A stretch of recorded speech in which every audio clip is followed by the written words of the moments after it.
प्राणी को, मानव समाज को भगवान की कथा ही बचा पाएगी कलयुग के प्रभाव से, कलयुग के आडंबरों से। इसीलिए हे नारद, मेरी चिंता का कारण कलयुग है।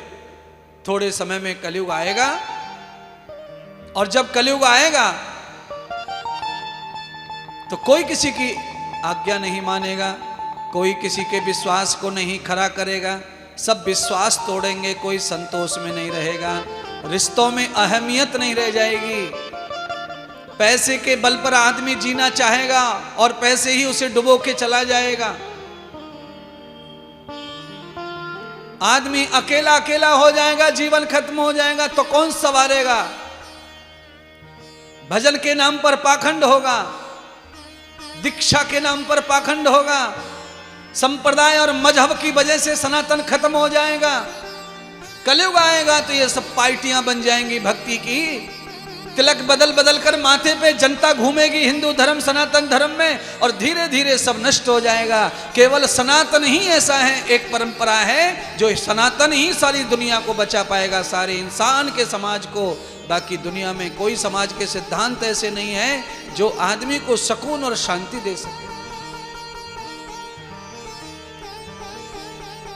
तो नारद जी ने कहा, भगवान गणेश ने कथा लिख दी, भगवान नारायण ने कथा दे दी, अब तुम्हारा शरीर थक रहा है तो एक कथा प्रचारक चाहिए, अर्थात तुम्हें एक पुत्र की जरूरत है, एक आचार्य की जरूरत है।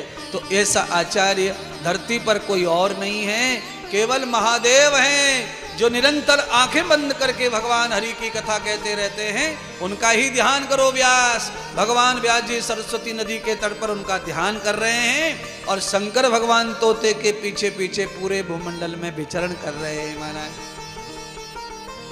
आप करिए 3 बार, फिर बोल लीजिए, ओम नमः शिवाय, ओम नमः शिवाय, ओम नमः शिवाय, ओम नमः शिवाय।